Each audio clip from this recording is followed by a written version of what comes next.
इन्नल हम्दलिल्लाह नहमदुहु व नस्तईनुहु व नस्तगफिरुहु व नऊज़ु बिल्लाहि मिन शुरूरि अनफुसिना व मिन सय्यिआति अमालिना मन यहदिहिल्लाहु फला मुज़िल्ल लहु व मन युज़लिल फला हादिय लहु व अशहदु अन ला इलाहा इल्लल्लाहु वहदहु ला शरीका लहु व अशहदु अन्न मुहम्मदन अब्दुहु व रसूलुहु अम्मा बाद फ़इन्न खैरल हदीथि किताबुल्लाह व खैरल हदी हदी मुहम्मद सल्लल्लाहु अलैहि वसल्लम व शर्रल उमूरि मुहदथातुहा व कुल्ल मुहदथतिन बिदअह व कुल्ल बिदअतिन ज़लालह व कुल्ल ज़लालतिन फिन्नार। यक़ूलु सुब्हानहु व तआला फ़ी महकमि तंज़ीलिहि लक़द कान लकुम फ़ी रसूलिल्लाहि उस्वतुन हसनतुन लिमन कान यर्जुल्लाह वल यौमल आखिर व ज़करल्लाह कसीरा। हाज़िरीन जुमा और ख़वातीन मिल्लत, पिछले जुमे में हमने बताया था कि काबा की तामीर करने में अल्लाह के रसूल सल्लल्लाहु अलैहि वसल्लम ने भी हिस्सा लिया। उस वक्त आपकी उम्र 35 साल, 30 पर 5 साल हो गई थी। शादी के बाद 10 साल हो गए थे और 35 साल आपकी उम्र हुई थी। अब काबा तामीर करने के बाद उससे पहले भी अल्लाह के रसूल सल्लल्लाहु अलैहि वसल्लम को हमेशा अल्लाह के दीन की तरफ, अल्लाह की तरफ ध्यान रहता था कि अल्लाह ताला हमको क्यों पैदा किया, किस लिए पैदा किया। इस तरह ही आप सोचते थे। कभी किसी बुत पर कोई अक़ीदा नहीं रखे, न किसी बुत की पूजा की, न बुत की पूजा करने वालों को पसंद करते थे, बल्कि आप भी और भी कुछ लोग ऐसे थे जो बुतों की पूजा नहीं करते थे। इस तरह तकरीबन 5 साल गुज़रे कि अल्लाह के रसूल सल्लल्लाहु अलैहि वसल्लम अल्लाह की तरफ आपका मैलान बढ़ते गया। लोगों से मिलते थे, बात करते थे, ज़रूरतें पूरी करते थे, जो कुछ करना वो सब करते थे, लेकिन फिर भी आपका रुझान ज़्यादातर अल्लाह की तरफ रहता था। अब उसके लिए मक्के के बहुत सारे लोग, एक पहाड़ का नाम है जबल हिरा, वहाँ जाकर मक्के के भी कुछ लोग एतिकाफ़ की तरह बैठते थे। नबी करीम सल्लल्लाहु अलैहि वसल्लम भी उस पहाड़ को गए, ऊंची जगह गए, वहाँ एक गार था। उस गार में अल्लाह के रसूल सल्लल्लाहु अलैहि वसल्लम बैठ के अल्लाह की इबादत करते थे। शायद रमज़ान में ऐसे होता था, पूरा रमज़ान वहाँ गुजारते थे, जैसा कि एतिकाफ़ में गुजारते ना वैसा वहाँ गुजारते थे। ऐसे गुजारते थे अल्लाह के रसूल रमज़ान में। जब वो ख़त्म हो जाता तो घर को आते, कुछ भी लेकर चले जाते, ऐसे होता था। दूसरे लोग भी करते थे, लेकिन नीचे करते थे वो लोग, अल्लाह के रसूल ऊपर जाके करते थे। ये अल्लाह के रसूल सल्लल्लाहु अलैहि वसल्लम ताकि पूरी तरह सुकून रहे, किसी तरह का कोई भी खलल ना हो, इसलिए अल्लाह के रसूल ऊपर जाते थे, वहाँ जाकर उस गार में इबादत करते थे। जो लोग हज को गए वो देखे होंगे, उम्रे को गए देखे होंगे, ऊंचा है, कोई जाते आते नहीं, आजकल मना करती है हुकूमत नहीं जाना बोलकर, वहाँ इबादत करते थे। 6 महीने इस तरह गुजरे अल्लाह के रसूल सल्लल्लाहु अलैहि वसल्लम के। जो कुछ आप ख्वाब में देखते वही दिन में ज़ाहिर होता, जो कुछ ख्वाब में देखते वो दिन में ज़ाहिर होता था। उलमा ने लिखा है, ख्वाब में देखते कि जिब्रील अलैहिस्सलाम आए, आपके आकर आपको पढ़ा रहे हैं, और आप बोलते मुझे पढ़ने नहीं आता, तो आपको गले लगा के भींचते हैं, तो मालूम होता कि पसली की हड्डियाँ टूट जाएंगी। ऐसे बार बार होता था। ऐसे ख्वाब में 6 महीने तक ऐसे होता था। मुख्तलिफ ख्वाब देखते, उसमें ख्वाब ये भी था कि जिब्रील अलैहिस्सलाम आके आपको जो है सिखाते थे, पढ़ाते थे। ये सब भी आपने देखा ख्वाब में, और ये खुशी होती थी आपको कि अल्लाह मुझे जो अल्लाह ताला नवाज रहा है, सब कुछ कर रहा है, अल्लाह की मेहरबानी है। एक तरह से आपको खुशी भी थी, इत्मीनान भी था। इस तरह अल्लाह के रसूल सल्लल्लाहु अलैहि वसल्लम ख्वाब देखते थे, बहुत सारे ख्वाब। ख्वाब के मुतल्लिक़ बहुत सारी बातें आती हैं। नबी करीम सल्लल्लाहु अलैहि वसल्लम ने फरमाया, सच्चे ख्वाब नबूवत का 46वां हिस्सा है। नबूवत का 46वां हिस्सा है। मतलब यह है कि नबी भी 6 महीने ख्वाब देखे, वो ख्वाब सच्चे होते थे। अगर हम में से कोई हलाल रोज़ी खाते हैं, अल्लाह वाले हैं, वो ख्वाब देखते हैं, वो ख्वाब सच्चा होता है, तो गोया वो अल्लाह के रसूल का जो 6 महीना गुज़रा उस तरह गोया हमारी नबूवत, अल्लाह के रसूल की नबूवत का 46वां हिस्सा है। उसका मतलब ये नहीं कि छोटे नबी बन गए, नहीं, बल्कि अल्लाह के रसूल को भी ख्वाब नज़र आते थे। हदीस में अल्लाह के रसूल फरमाते हैं अर्रुया सलात, ख्वाब 3 तरह के होते हैं। ये ख्वाब तो इंसान जो दिन भर करते रहता है वही ख्वाब में भी देखता, कुछ खाए पिए, किसी से मिले, किसी से फलां किए, दिन में जो करे वो रात में नजर आता ख्वाब में। दूसरा ख्वाब शैतान डराता ख्वाब में बहुत सारे लोगों को। आमतौर पर जो लोग दुआ वगैरह पढ़े बगैर सोते हैं, शैतान उनको डराता, धमकाता, क्या करता, परेशान होकर उठते हैं, पसीना पसीना हो जाते हैं, कुछ भी नहीं रहता है, वो भी शैतान की तरफ से होता। तीसरा अल्लाह की तरफ से होता है। बहुत सारे ख्वाब ऐसे होते हैं अल्लाह की तरफ से होते हैं। आपको या आपके घर वालों को या आपके दोस्त को या आपकी बस्ती में या कहीं भी कोई चीज़ होने वाली है, उसके मुतल्लिक़ आप देखते कि साहब ऐसा है, ऐसा होने वाला है, आपको इतने दिन के बाद ऐसे होगा, फलां घाटा होगा, फलां होगा। इसीलिए इस्तिखारे की नमाज़ पढ़ते। कोई भी बड़ा काम करना हो 2 रकात नमाज़ पढ़ के अल्लाह से दुआ करते, अल्लाह ये काम मेरे लिए बेहतर है तो आसान कर दे अल्लाह, और अगर बेहतर ना हो अल्लाह दूसरा काम बता और मुझे सुकून अता कर। ऐसे तो ख्वाब में कभी कभी नज़र आता, जैसे कोई शादी का रिश्ता है, कोई देना चाहता है तो ख्वाब इस्तिखारा करके देखे, मालूम हुआ कि सब अच्छे घर में जाकर है, वहाँ बहुत अच्छे लोग हैं, नेक लोग हैं, ऐसा है। और कोई रिश्ता अच्छा नहीं है, पुराना घर हुआ है, गिरा हुआ घर है, ऐसा कुछ भी है, या कि वहाँ के लोग, घर अच्छा है, लोग अच्छे नहीं हैं, वैसे भी ख्वाब नज़र आता है। उसकी वजह से फ़ैसला करता आदमी ये काम करना है या नहीं करना है। तो अल्लाह के रसूल सल्लल्लाहु अलैहि वसल्लम 6 महीने तक ऐसे ख्वाब देखा करते थे, यहाँ तक कि जब आपकी उम्र 40 साल हो गई, पूरे 40 साल। अगस्त की 10 तारीख थी और साल था 610 ईस्वी, 40 साल पूरे होते ना। तो इस तरह अल्लाह के रसूल सल्लल्लाहु अलैहि वसल्लम उस गार में थे तो जिब्रील अलैहिस्सलाम आए। आपके हाथ में एक रुमाल था रेशम का, उसके अंदर कुछ आयतें लिखी हुई थी। कहा मोहम्मद पढ़ो। अल्लाह के रसूल सल्लल्लाहु अलैहि वसल्लम ने फरमाया नहीं, मुझे पढ़ना नहीं आता। कहा आओ, सीने से लगाए, खूब दबाए, ऐसे मालूम होता कि जान चले जाएगी। फिर छोड़ के कहा अब पढ़ो। अल्लाह के रसूल ने वही कहा, मुझे पढ़ना नहीं आता। फिर तीसरी मरतबा ऐसे कहा, उसका कहा इक़रा बिस्मि रब्बिकल्लज़ी खलक़ खलक़ल इंसान मिन अलक़। 5 आयतें सूरह अलक़ की नाजिल हुई। तो अल्लाह के रसूल को याद हो गई फ़ौरन वो आयतें, हज़रत जिब्रील अलैहिस्सलाम। अब इतनी सब बातें हुई तो अल्लाह के रसूल को बहुत डर हुआ, अल्लाह ये क्या हुआ, कैसे हुआ। जिब्रील अलैहिस्सलाम इतने बड़े हैं।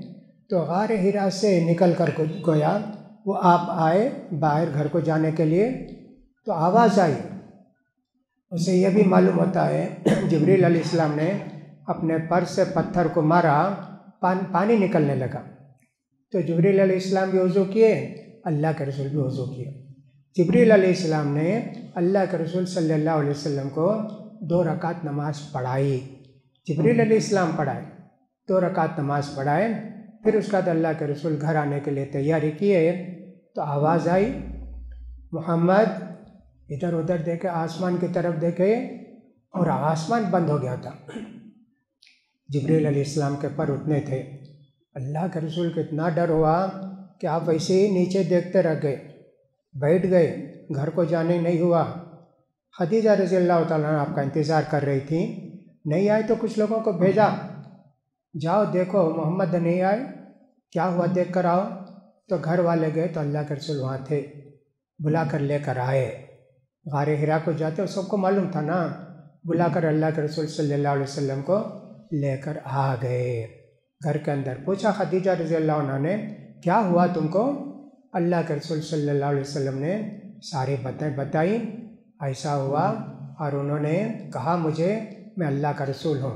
इसलिए कि अरब के अंदर मशहूर था कि आखिरी नबी आने वाले हैं, आखिरी नबी पैदा होने का ज़माना करीब आ गया है। ये सुनकर ही यमन से यहूदी मदीने में आकर बस गए कि आखिरी नबी यहीं आकर बसेरा करेंगे, जब आएंगे तो सबसे पहले हम लोग ईमान लाएंगे।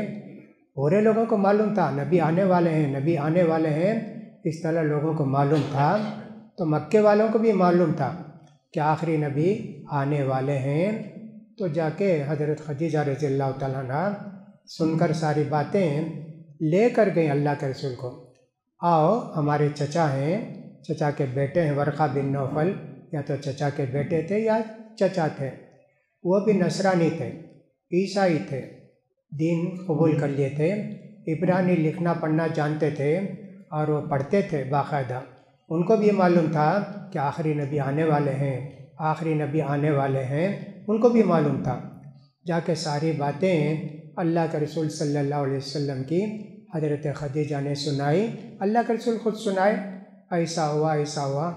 कहा अच्छा, ये वही फरिश्ता है जो मूसा अलैहिस्सलाम के पास तौरात लेकर आया और ईसा अलैहिस्सलाम के पास इंजील लेकर आया, ये वही फरिश्ता है, यही नामूस है।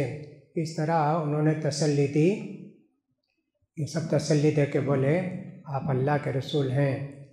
देखो मोहम्मद, अब आप ये मक्के वालों को बोलेंगे तो मक्के वाले आपसे दुश्मनी करेंगे, आपको तकलीफ़ देंगे, आपको मक्के से निकाल देंगे। अल्लाह के रसूल सुन के परेशान हुए, मुझे निकालेंगे मक्के से? कहा हाँ, आपको मक्के से निकाल देंगे, ये दुश्मनी बहुत बड़ी दुश्मनी होगी। इस तरह उन्होंने सारी बातें कहीं और ये भी कहा काश मैं उस ज़माने में ज़िंदा रहा, आपकी मदद करूँगा। मैं तो बूढ़ा हो गया, मौत के इंतज़ार में हूँ, मालूम होता है कि उसके चंद महीने बाद ही उनका इंतकाल हो गया। ये सारी बातें अल्लाह के रसूल सल्लल्लाहु अलैहि वसल्लम सुनकर घर को आ गए। फिर उसके बाद वही ज़रे दिन तक नहीं आई। वो कितने दिन नहीं आई? 15 दिन नहीं आए, 10 दिन नहीं आए। अब अल्लाह के रसूल के दिल में डर था ना, जिब्रील अलैहिस्सलाम का जब तक हुक्म नहीं होता वो अल्लाह के रसूल के पास नहीं आ सकते। तो अल्लाह के रसूल भी अपने नबी को ज़ाय करने वाला नहीं था। जब हिम्मत हो गई फिर वही आने लगी। अब अल्लाह के रसूल सल्लल्लाहु अलैहि वसल्लम नबी बन गए और ये दावत देना ज़रूरी है, दावत देना ज़रूरी है। तो पहले तो आपने अपनी बीवी को सुनाया खदीजा रज़ियल्लाहु अन्हा को, वो ईमान ले आई, पहले ईमान ले आई घर वालों में। दूसरे हज़रत अली रज़ियल्लाहु ताला, उस वक्त उनकी उम्र 10-11 साल के करीब थी, वो भी ईमान ले आए। आपने अपने चचा अबू तालिब को बोला, वो बोले नहीं मोहम्मद, मुझे अपने दीन पर रहने दो, मैं ईमान नहीं लाता। लेकिन अपने बेटे से कहा, बेटा अली रज़ियल्लाहु ताला अबू तालिब के बेटे ना, बेटा जो अच्छी बात करते हैं ये बुलाते हैं तुम उसको मानो, कबूल करो। तीसरे आदमी थे ज़ैद बिन हारिथा, अल्लाह के रसूल सल्लल्लाहु अलैहि वसल्लम के आज़ाद करदा ग़ुलाम। उनको पकड़ के ला के कोई मक्के में बेच दिए थे, उनको जो लिए थे, आखिर वो अल्लाह के रसूल के पास आ गए। अल्लाह के रसूल से इतनी मोहब्बत थी उनको, घर वालों को मालूम हुआ कि ज़ैद बिन हारिथा मक्के में है, आके मांगे अल्लाह के रसूल से, ये हमारा लड़का है, इसको वापस कर दीजिए। कहा बिल्कुल लेकर जाओ। जब वो तैयार हुए घर वाले लेकर जाने, कहा नहीं नहीं नहीं, मैं तो यहीं रहूँगा, अल्लाह के रसूल के पास ही रहूँगा, मोहम्मद के पास ही रहूँगा। वो आदमी भी ईमान ले आए। फिर उसके बाद अबू बकर सिद्दीक़ रज़ियल्लाहु ताला अन्हु ईमान लाए। अब अल्लाह के रसूल सल्लल्लाहु अलैहि वसल्लम पर इतने लोग ईमान लाए ना, ये क्या करते थे, हज़रत अबू बकर सिद्दीक़ जाकर एक एक आदमी को बोलते थे, देखो बुत परस्ती गलत है, ये शिरक है, अल्लाह माफ़ नहीं करेगा। उनको समझाते थे, समझा के वो ईमान लाए तो अल्लाह के रसूल के पास बुला के ले आते। उस तरह शुरू में हज़रत उस्मान रज़ियल्लाहु ताला अन्हु, हज़रत अब्दुर्रहमान बिन औफ, हज़रत साद बिन अबी वक़्क़ास, ऐसे कुछ लोग ईमान लाए। लेकिन छुपा कर रहते थे, छुप कर रहते थे। अल्लाह के रसूल भी ये नबी बनने के बाद पहली मर्तबे जाके काबे में रात में नमाज़ पढ़े। आप आके खड़े हो गए, बाजू में हज़रत अली खड़े हुए और पीछे हज़रत खदीजा। इस तरह नमाज भी पढ़े अल्लाह के रसूल। काफिर देखते तो फिर उनको तकलीफ़ होती, ये क्या करते हैं, ऐसा होता। लेकिन बहरहाल अल्लाह के रसूल सल्लल्लाहु अलैहि वसल्लम 2.5 साल तक ऐसी दावत देते थे। छुप छुप कर इतने लोग जाकर दावत देते थे और इस्लाम लोग कबूल करते थे। ऐसे तादाद बढ़ते गई। तो फिर उसके बाद अल्लाह के रसूल को हुक्म हुआ, वांदिर अशीरतकल अक़रबीन, मोहम्मद अपने घर वालों को दावत दो। तो अल्लाह के रसूल सल्लल्लाहु अलैहि वसल्लम अपने कबीले बनु हाशिम के लोगों को तौहीद की दावत दिए। अबू लहब के अलावा किसी ने मुखालफत नहीं की, माने नहीं, लेकिन अल्लाह के रसूल को तकलीफ़ नहीं पहुँचाए। अबू लहब भी वो था जो आपका सगा चचा होकर भी आपको बहुत तकलीफ़ देता था। तो इस तरह अल्लाह के रसूल ने दावत का काम शुरू किया। 2.5 साल के बाद ओपन सबको बोलो, फिर मक्के वालों को बोलो, फिर उसके बाद जज़ीरतुल अरब के लोगों को बोलो, ऐसे आयतें नाजिल हुई। फिर दुनिया के सारे लोगों को बोलो, ऐसी आयतें नाजिल हुई। इसीलिए अल्लाह के रसूल सल्लल्लाहु अलैहि वसल्लम फ़तह मक्का के बाद सारे बादशाहों को ख़त लिखे कि ईमान लाओ, इस्लाम कबूल करो तो तुम्हारी सल्तनत भी तुम्हारे लिए है और तुम अमन और शांति की ज़िंदगी गुजारोगे। इस तरह दावत का काम शुरू हुआ। तो अल्लाह के रसूल सल्लल्लाहु अलैहि वसल्लम पर जो लोग ईमान लाए, करते करते हो गए 40, हो गए 50 के करीब हो गए। अब काफिरों की तकलीफ़ भी बहुत ज़्यादा बढ़ गई। जो भी ईमान लाए उनको मारते, पीटते, सताते और पैर में रस्सी बांधकर बच्चों को देते, खींच कर ले जाओ इनको। और कभी आग लिटाते, आग पर लिटाते, जैसा कि हज़रत खब्बाब रज़ी अल्लाह ताला को आग पर लिटाए। बिलाल रज़ी अल्लाह ताला को बहुत मारते थे, बहुत मारते थे। अबू बकर सिद्दीक़ रज़ी अल्लाह ताला ने ख़रीद कर उनको आज़ाद कर दिया। ग़ुलामों को मारते थे। हज़रत सुमैया रज़ी अल्लाह अन्हा, पाक खातून जो ईमान लाई अल्लाह के रसूल पर, उसको भी बहुत मारे। उनके शौहर यासिर को भी बहुत मारे। उनके बेटे अम्मार को भी बहुत मारे। हमेशा मारते, रोज़ मारना, रोज़ मारना, रोज़ मारना। यहाँ तक के सुमैया रज़ी अल्लाह अन्हा को जान से ख़त्म कर दिए। अब कैसे मारे? किसी में लिखा है कि उनके शर्मगाह में तीर मारे, उसकी वजह से वो जख्मी हुए, खून बह गया, हो गया। और किसी में लिखा है 2 ऊँट लाए, रस्सी एक पैर में एक बांध के दोनों ऊँट के इधर उधर दौड़ाए तो वो चीर गई, मर गई। पहली शहीद इस्लाम के अंदर एक औरत सुमैया रज़ी अल्लाह अन्हा, वो अल्लाह के रास्ते में शहादत कबूल की। ऐसी सब तकलीफ़ें हुई मक्के में। तो आज भी वैसी बहुत सारी तकलीफ़ें होंगी, लेकिन बहरहाल इंसान को ईमान पर कायम रहना है। वैसी तकलीफ़ तो नहीं ना हुई कि अंगारे पर बिठाए या एक साहब कुछ और करे, वैसी तकलीफ़ तो नहीं हो रही है आज के हालात में। इसलिए एक दिन अल्लाह के रसूल सल्लल्लाहु अलैहि वसल्लम काबे की दीवार पर टेक लगा कर बैठे थे। हज़रत खब्बाब रज़ी अल्लाह ताला अन्हु गए, कहा अल्लाह के रसूल, काफिर हमको इतना सताते हैं ना अल्लाह के रसूल, आप बद्दुआ नहीं करेंगे क्या काफिरों के लिए? अल्लाह के रसूल संभल कर बैठ गए।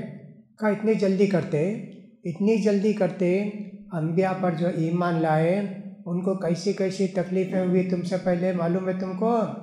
कहा कि साहब किसी को खड़ा करके आरी से चीर देते थे 2 टुकड़े, और कुछ लोगों को लोहे की कंघी से उनका गोश्त खुरचते थे। ऐसी तकलीफ़ हुई थी। वो लोग ईमान से नहीं फिरे, ईमान पर कायम थे। तुम इतनी जल्दी करते हो, एक ज़माना आएगा कि अल्लाह ताला इस दिन को गालिब करेगा। वैसे देखिए कितनी तकलीफ़ें साहब इकराम को होती थी। ये दिन वैसे पहुंचा हमारे पास, अल्लाह के रसूल ने पैगाम पहुंचाया, साहबा ने कबूल किया और उनके ज़रिए दिन हमको पहुंचा। लेकिन इस दिन की हम कदर नहीं करते हैं। हम तो जुमे जुमे के नमाजी बनकर रह गए हैं, उससे ज़्यादा कुछ भी नहीं।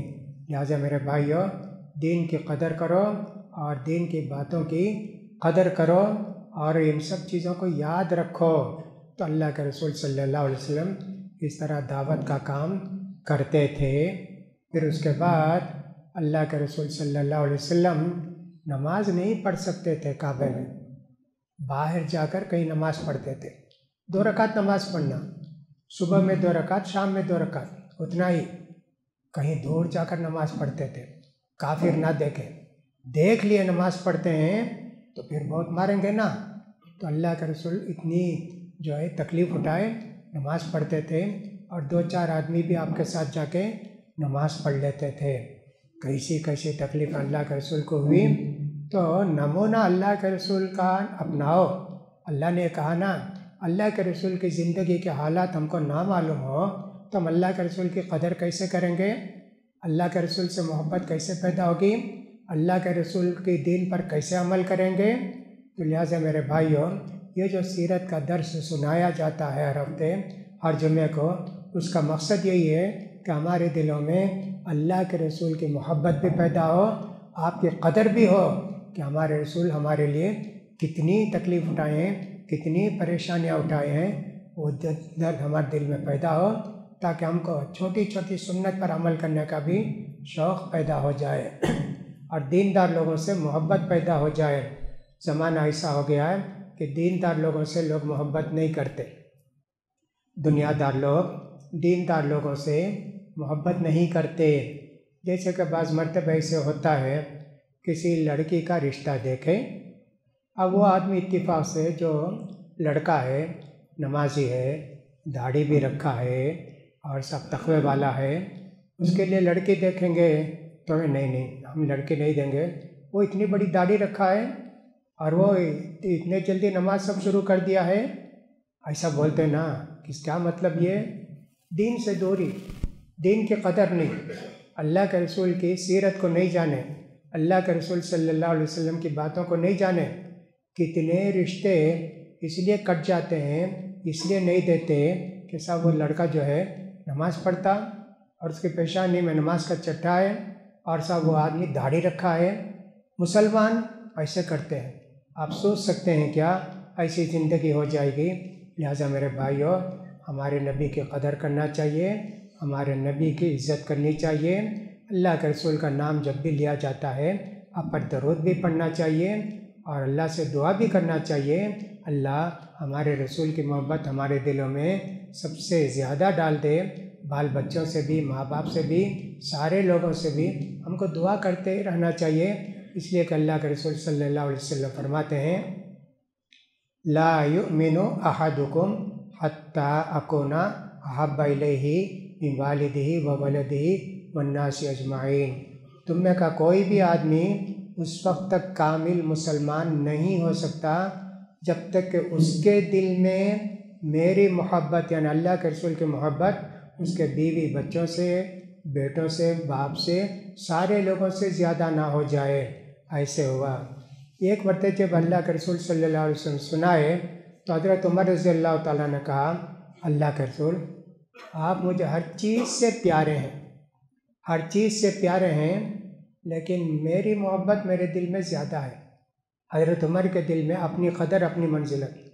फ़ला इज़न या उमर, जब तक अभी तुम्हारा ईमान कामिल नहीं हुआ।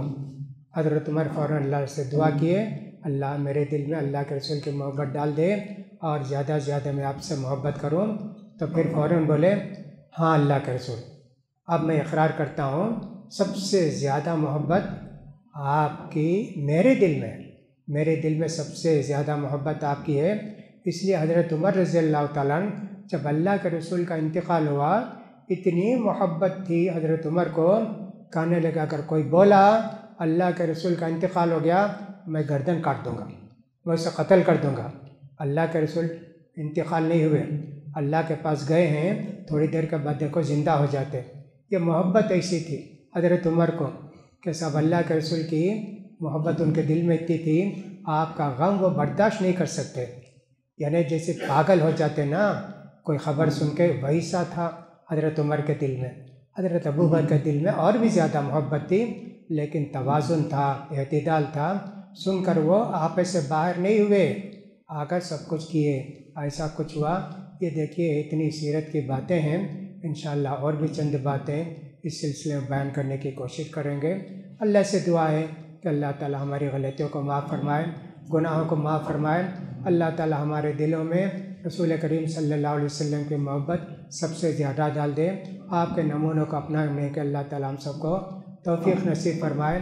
अल्लाह ताला हम सबको ज़ालिमों के जुल्म से बचाए और ज़ालिमों की हुकूमत का ख़ात्मा कराए। अल्लाह ताला आने वाले इलेक्शन के अंदर जो कुछ अल्लाह करना चाहते वो करेगा, लेकिन हमको दुआ करते रहना चाहिए कि सब अल्लाह ताला ज़ालिमों को हम पर मुसल्लत ना करे। ये दुआ हमको करते रहना चाहिए। अल्लाह की मर्ज़ी जो होगी वो होगा, लेकिन हमको तो दुआ करना चाहिए ना अल्लाह से, जब भी तो अल्लाह ताला जुल्म को दूर करेगा। अल्लाह से हम दुआ ही नहीं किए तो जालिम तो हमारे ऊपर हमेशा रहेंगे। इसलिए दुआ करते रहिए कि अल्लाह ताला हम सबको जालिमों से नजात दिलाए। अल्लाह ताला से दुआ है कि अल्लाह ताला हम सब पर रहम फरमाए, हम सबको नमाजी बना दे। अल्लाह ताला अपने रसूल की कदर करने की हम सबको तौफीक नसीब फरमाए। अक़ुलु क़ौली हाज़ा व अस्तग़फ़िरुल्लाह ली व लकुम व लिसाइरिल मुस्लिमीन फस्तग़फ़िरूहु इन्नहु हुवल गफ़ूरुर रहीम।